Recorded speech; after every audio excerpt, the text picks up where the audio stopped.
नमस्कार साथियों, आप सबका इस मेरा गांव मेरा स्वाभिमान चैनल पर फिर से स्वागत है, अभिनंदन है।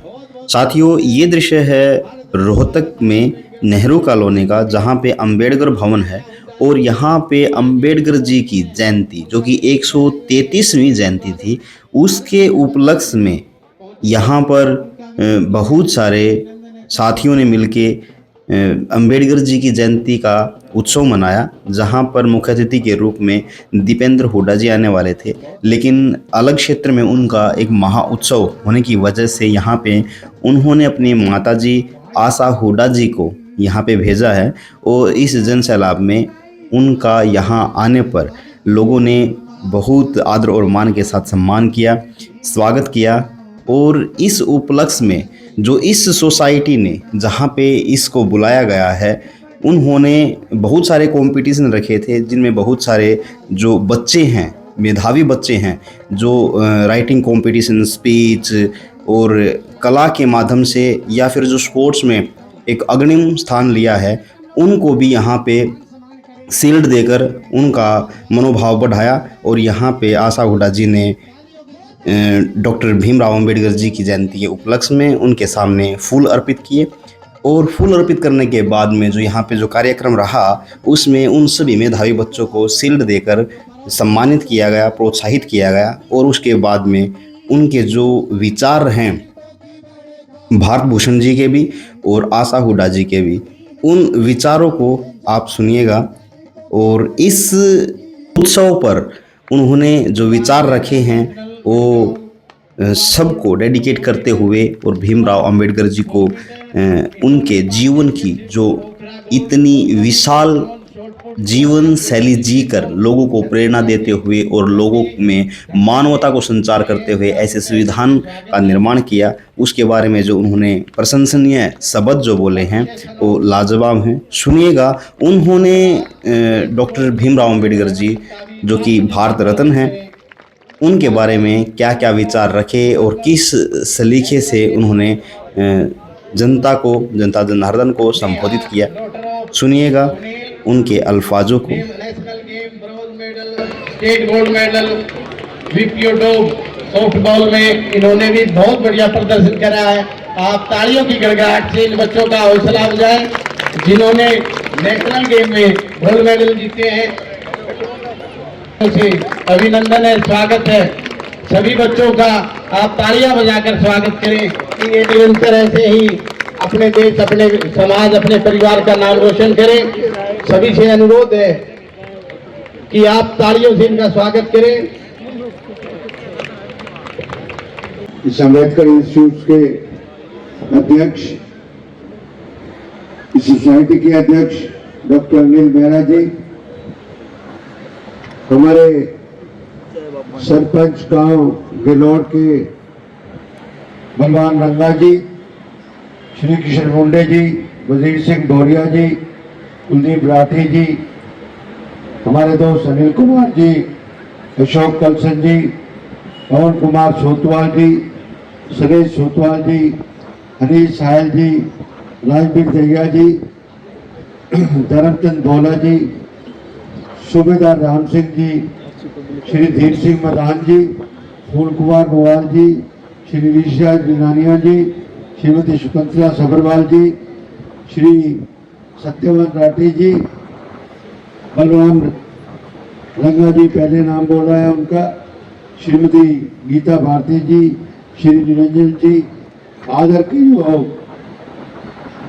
बड़ी मातृशक्ति, बच्चों, बुजुर्गों और दोस्तों, आज सबसे पहले मैं उस महान व्यक्तित्व, उस महान महापुरुष के इस जयंती के ऊपर आप सबको बहुत बहुत मुबारकबाद देता हूँ, बहुत बहुत शुभकामनाएं देता हूँ। डॉक्टर भीमराव अंबेडकर एक व्यक्ति का नाम नहीं है, वो एक विचारधारा का नाम है, एक संघर्ष का नाम है, एक परिवर्तन का नाम है। जिस व्यक्ति ने इस हिंदुस्तान को नई विचारधारा दी, जिस व्यक्ति ने आजादी के संघर्ष के बाद हमें एक संविधान दिया, जो संविधान सारे संसार के अंदर सबसे अच्छा कहलाया। आज हम देखते हैं कि उस महान व्यक्ति की विचारधारा पर कुठाराघात हो रहे हैं। आप इस बात के लिए आपको इस समय समझने की जरूरत है कि कौन डॉक्टर भीमराव अंबेडकर की विचारधारा में विश्वास करता है और कौन नहीं करता है। उस व्यक्ति ने इतना सुंदर हमें संविधान दिया जिसमें हमारी कार्यपालिका, न्यायपालिका, विधानपालिका और हर एक चीज को बड़े सुंदर तरीके से, और ये हमारा संविधान आज भी उतना ही इम्पोर्टेंट है जितना ये शुरू में लगा था। और डॉक्टर भीमराव अंबेडकर ने तो ये कहा था कि संविधान जैसा मैंने दिया उस पर ये डिपेंड करेगा कि कैसे लोग इसको कैसे चलाते हैं। कांग्रेस की विचारधारा हमेशा ही डॉक्टर भीमराव अंबेडकर की विचारधारा रही। डॉक्टर भीमराव अंबेडकर हमेशा ही जो सत्ता पक्ष के लोग हैं उस विचारधारा के खिलाफ थे। सिर्फ बाबा जी का नाम ये वोट बटोरने के लिए लेते हैं, ये वोट की राजनीति करते हैं, ये जातिवाद में बांटते हैं। यहां पर दलित के ऊपर जितनी ज्यादतियां इस सरकार के अंदर हुई हैं, मॉब लिंचिंग की बात करते हैं हम, और इनकी जो धार्मिक भाषा है वो भी डॉक्टर साहब के विचारधाराओं के बिल्कुल विरुद्ध है। इस ऐसा व्यक्ति जिनको भारत रत्न की उपाधि दी गई, जब तक हम जीवित रहेंगे, जब तक हम भारत की प्रजातंत्र जीवित रहेगा, तो हमेशा सर्वप्रयोग से डॉक्टर भीमराव अंबेडकर का नाम लिया जाएगा। डॉक्टर भीमराव अंबेडकर, ये लोग जो बैठे हैं सत्ता के अंदर, ये आरएसएस विचारधारा के लोग हैं। आप सभी यहां पर देखो, सभी शिक्षित बहनें, सभी शिक्षित भाई बैठे हैं। आपको डॉक्टर भीमराव अंबेडकर की विचारधारा को पढ़ना चाहिए। मैं हमेशा ही उनका प्रशंसक रहा हूं।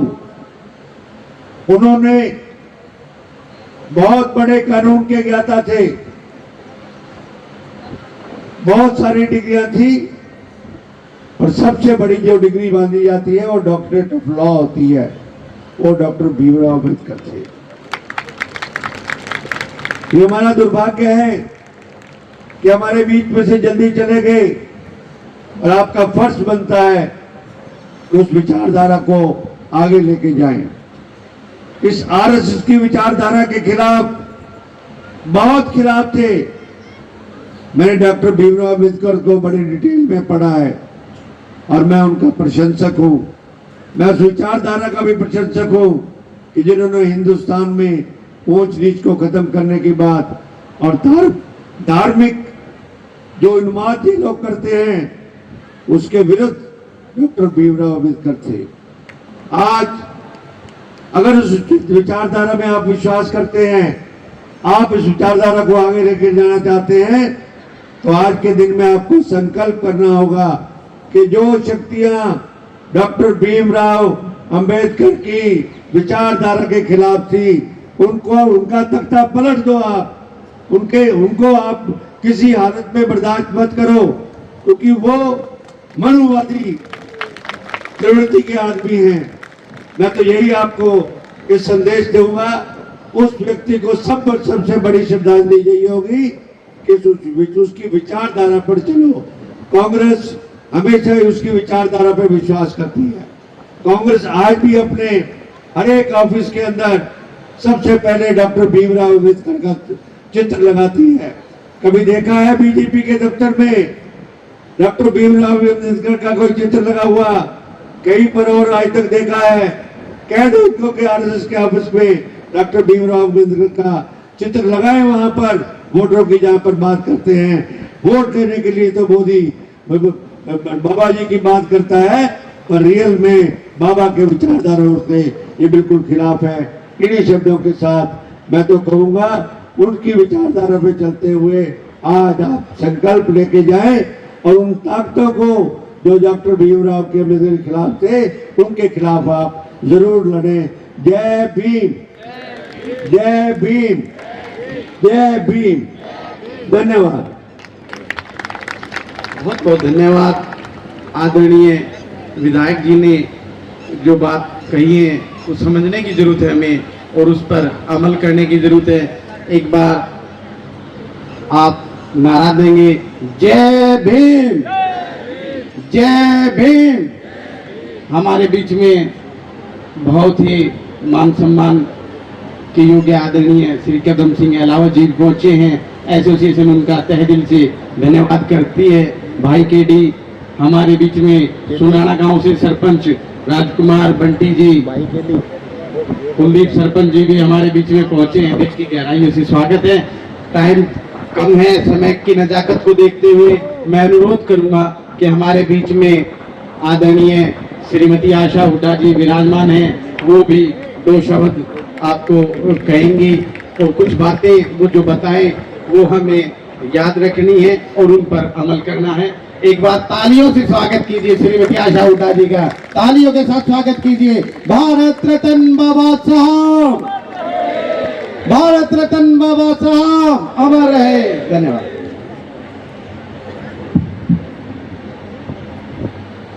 सबसे पहले यहाँ आए हुए सभी जनों को बाबा साहब की जयंती की बहुत बहुत बधाई।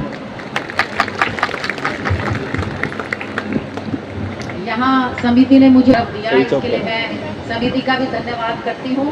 और मुझे लगता है मेरे लिए गौरव की बात है कि बाबा साहब की जयंती पे मैं यहाँ आई, ये मेरे लिए बहुत बड़े गौरव की बात है।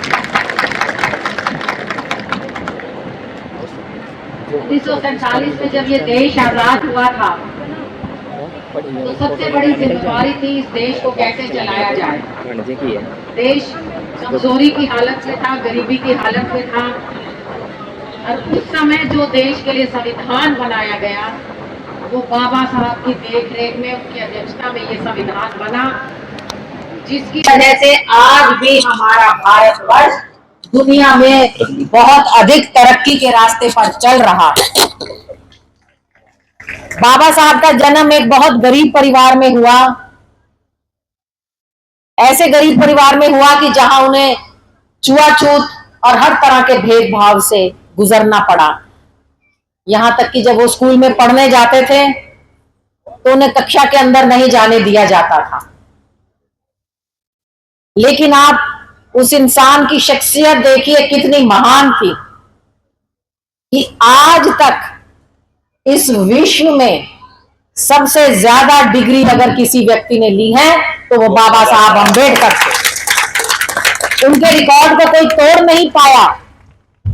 किसी भी कमी ने, किसी भी भेदभाव ने उन्हें रोका नहीं। वो निरंतर बढ़ते गए और सबसे अधिक शिक्षित इस विश्व के वो बने। और केवल भारत नहीं, दुनिया में उनका नाम रोशन हुआ क्योंकि वो सबसे अधिक शिक्षित थे।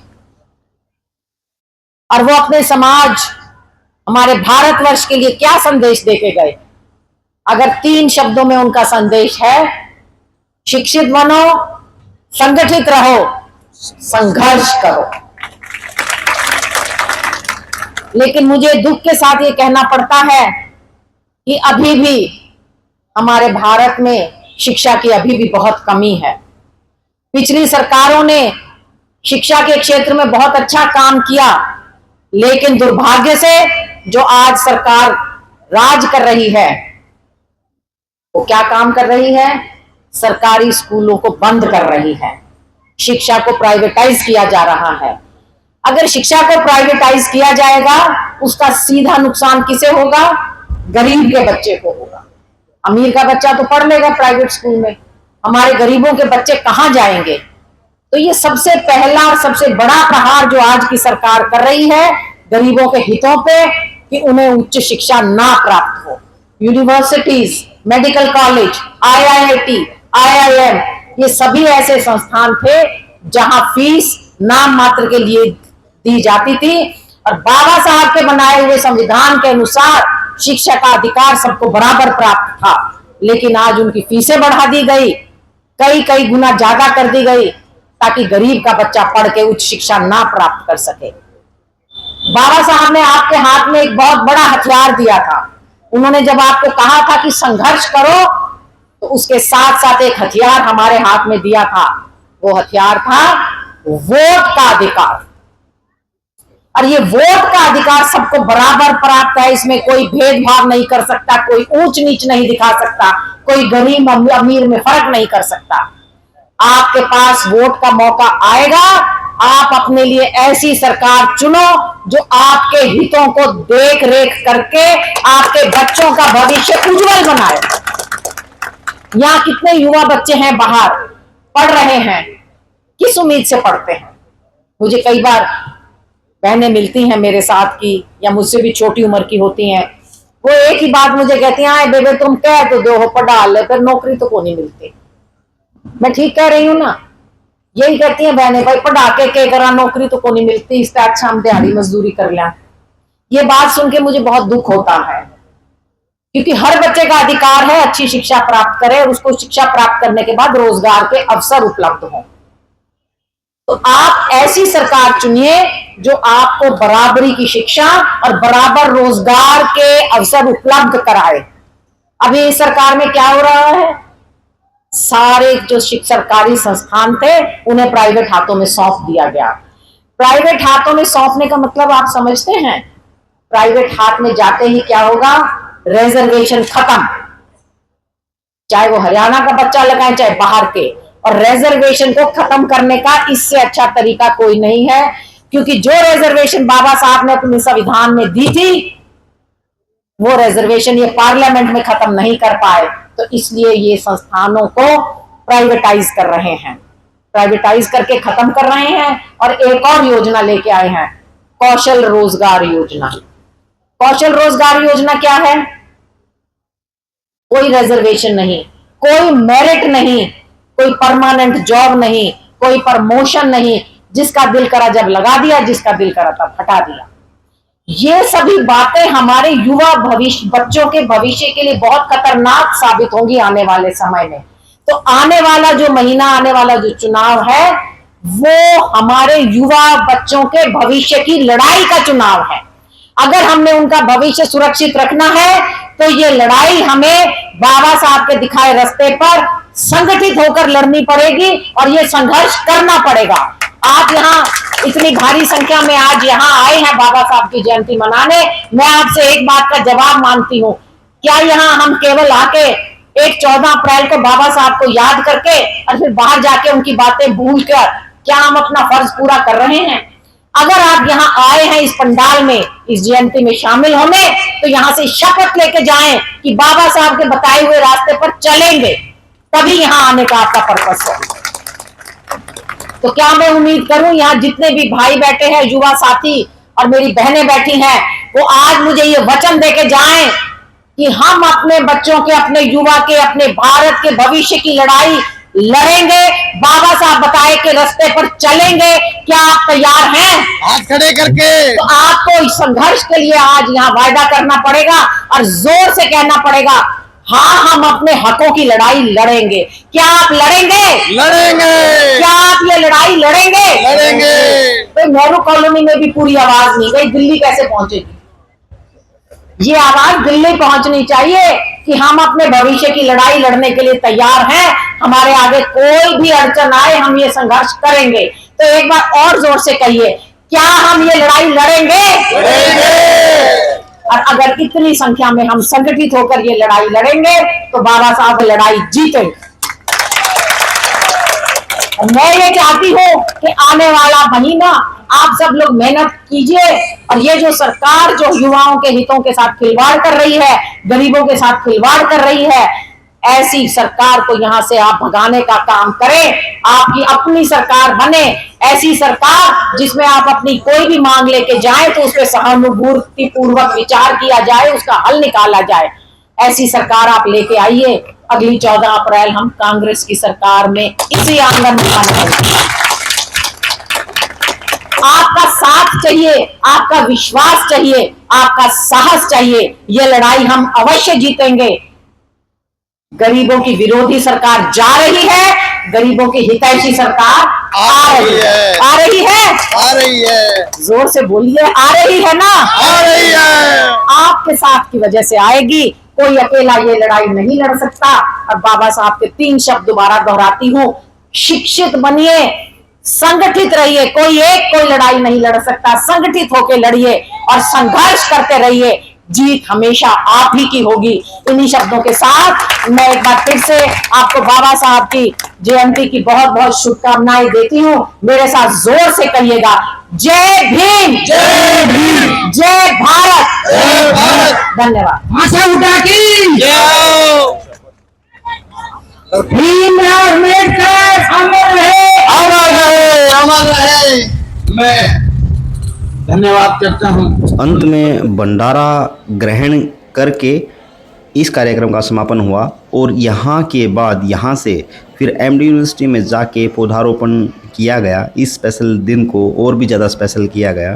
तो ये था आज का स्पेशल दिन। मिलते हैं किसी नेक्स्ट वीडियो में, तब तक के लिए नमस्कार, जय हिंद।